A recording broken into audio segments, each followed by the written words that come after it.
Oi, gente, tudo bem? Gente, tô morrendo de saudade de vocês. Ai, não aguento mais. Espero que isso acabe logo. E, bom, mas enquanto isso, né, vamos continuar por aqui, né? Na videoaula de hoje, nós vamos corrigir alguns exercícios que vocês fizeram na semana passada, tá? Pega sua apostila de história, seu lápis, sua borracha e vamos fazer as correções. Quem teve alguma dúvida aí, me chama. Tô sempre disponível, tá? De segunda a sexta, de 8 ao meio-dia. E se for preciso, pausa o vídeo, né? Faz algumas anotações, complementa suas respostas, porque essas correções são muito importantes. Já já tem atividade avaliativa vindo por aí. Então, tirem suas dúvidas enquanto é tempo, tá bom? Vamos então, tarefa da página 3, que eu marquei para vocês fazerem na semana passada. Temos dois exercícios aí de marca X. A primeira pergunta fala sobre a enciclopédia e você deveria marcar a letra C. Esses dois exercícios aí é mais uma revisão do conteúdo passado, né? Não é nem desse capítulo em si. A enciclopédia foi reformulada na época, foi feita na época do Iluminismo, lembra? E a pergunta é sobre ela. Então, letra C, número 1, e o número 2, letra E, tá? Espero que vocês tenham acertado. Agora, nós vamos para a página 6. Agora sim, é matéria... Peraí, deixa eu ajeitar um pouquinho vocês. Só um minutinho. Pronto, ninguém caiu aí não, né? Vamos lá. Página 6. Nós temos um exercício aí, tinha um textinho em cima para vocês lerem. Embaixo ele pergunta o seguinte: de que forma os moradores da colônia eram vistos por integrantes da administração portuguesa? No texto fala que eles eram vistos como arrogantes e desobedientes. São esses dois termos que são usados aí em cima no trechinho, tá? Se você não acertou, corrija aí sua resposta. Número 2. A administração portuguesa considerava a possibilidade de ocorrerem movimentos de revolta na colônia. Por quê? Bom, gente, a coroa portuguesa já esperava, a resposta é sim. Eles já imaginavam que poderia acontecer sim algum tipo de manifestação contrária à coroa portuguesa. Era algo inevitável, que mais cedo ou mais tarde acabaria acontecendo, tá? Espero que vocês tenham feito certinho. Agora, eu tinha marcado para vocês fazerem página 10. Vamos lá? Tem uma imagem aí bastante famosa do dia do enforcamento de Tiradentes. Tinha umas informações em cima para vocês lerem e a número 1 diz o seguinte: como são escolhidos os feriados no Brasil? Bom, os feriados, as datas comemorativas no Brasil são feitas sempre baseadas em algum acontecimento importante, principalmente baseado em acontecimentos históricos ou também relacionados à religião. O Brasil, que é um país de maioria católico, né, e trouxe essa herança de Portugal, que era um país católico, então os nossos feriados são sempre baseados nisso, ou em algum aspecto religioso, ou também em acontecimentos históricos marcantes, tá bom? Número 2. Em que ano foi criado o feriado do dia 21 de abril em homenagem a Tiradentes? O que acontecia na história política do país nesse período? Bom, eu espero que você tenha pesquisado, mas o feriado de Tiradentes foi criado em 1792, tá? E o que estava acontecendo, na verdade, nesse período? O feriado... Não, desculpa, gente, eu errei aqui. O feriado foi criado em 1890, tá? Me perdoe. O que estava acontecendo nesse período? Prestem atenção.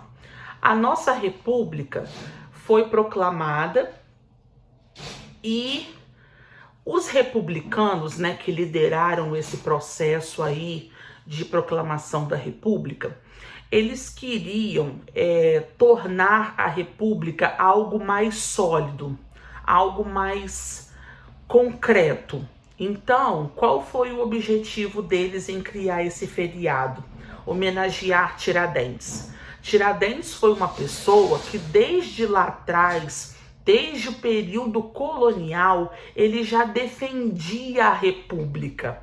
Então, criar um feriado para homenagear Tiradentes foi, na verdade, uma estratégia política para mostrar à população brasileira que lá atrás já existiu uma pessoa que defendia essa proposta e ele acabou sendo homenageado.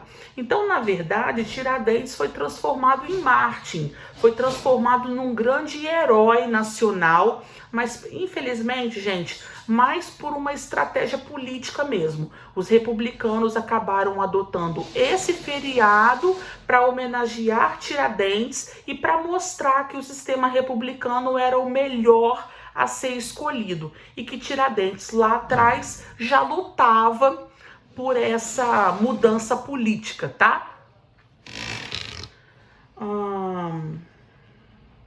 Número 3. De que forma os acontecimentos políticos no Brasil da época influenciaram na criação do feriado? Eu acho que eu já automaticamente já respondia de baixo, né? A República no Brasil tinha acabado de ser proclamada, então eles criaram esse feriado justamente para reafirmar que naquele momento a República era o melhor caminho a seguir. E é tão curioso que o dia do descobrimento do Brasil é 22 de abril, que é um dia depois do 21, né, da morte de Tiradentes. Olha que curioso, o descobrimento do Brasil não é feriado, mas a morte de Tiradentes se tornou feriado. Tudo isso foi uma estratégia política realmente para tornar a República algo maior e mais grandiosa, tá bom? Agora nós vamos para a página 12. Tem uma questão do Enem aí. E aí, quem acertou? Enem é sempre bem complicado, mas essa daí eu acho que não tá não, hein? A diferença entre as edições abordadas no texto encontram-se na pretensão de, letra B, abolir a escravidão. Durante as nossas videoaulas eu comentei com vocês que a questão da escravidão acabava diferenciando a conjuração mineira da baiana. Porque na mineira eles não queriam a abolição dos escravos. A maioria era gente rica que tinha muitos escravos. Então a abolição seria algo prejudicial financeiramente para eles. Já a baiana, que a maioria era gente pobre, ex-escravos, gente das camadas mais baixas, eles defendiam a escravidão. Então isso acabou diferenciando a conjuração mineira da baiana. Página 13 para a gente finalizar.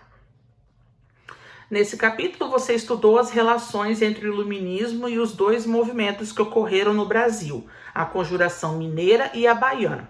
Sobre eles, complete a cruzadinha a seguir. Então, nós temos aí as palavras-chave para você preencher na cruzadinha. E nos espaços, seria legal que você colocasse a palavra também para que essas linhazinhas não ficassem em branco, tá? Então, a letra A, os alguma coisa, iluministas acreditavam no uso das razões. Os filósofos. Preenche lá embaixo na cruzadinha e preenche na letra A também. A alguma coisa de pensamento e de ação era um dos valores defendidos pelos iluministas. A liberdade. C. Os filósofos iluministas eram contrários aos governos absolutistas. O contato de colonos com as ideias iluministas se deu por meio do estudo dos filhos das famílias da elite colonial nas metrópoles europeias.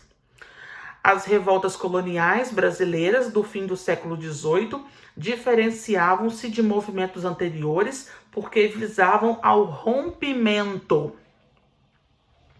F. Um dos motivos do início da conjuração baiana foi uma crise na produção de gêneros alimentícios. Entre as reivindicações da conjuração mineira estava a proclamação de uma república. Já falamos sobre isso. O membro da conjuração mineira mais severamente punido pelas autoridades portuguesas foi Tiradentes. Diferentemente da Conjuração Mineira, em que a maioria dos envolvidos pertencia à elite, a Conjuração Baiana foi realizada pelos humildes. Difícil descobrir que palavra que a apostila quer, né? Mas é essa daí, humildes. J. A Conjuração Mineira foi chamada de Inconfidência. Preencha a cruzadinha todinha e preencha as palavras-chave em cada frase também, ok? Última, vamos lá para a última questão. Retome a página inicial deste capítulo e responda a essa questão. Por que as ideias iluministas contradiziam a organização política e econômica do Brasil colônia? Bom, as ideias iluministas eram baseadas na liberdade, na igualdade e na fraternidade. Por que elas contrariavam essa postura que Portugal tinha em relação ao Brasil? Porque o Portugal era opressor, explorava o Brasil, a população não tinha liberdade, existia escravidão. Então tudo isso é contrário a que as ideias iluministas defendiam, tá? É isso que você tem que abordar aí na sua resposta. Espero que vocês tenham corrigido tudo direitinho, que não tenha ficado nenhuma dúvida. Se ficou, me chama, não deixa a matéria passar. É muito importante que vocês entendam isso, tá? Fiquem com Deus, até mais.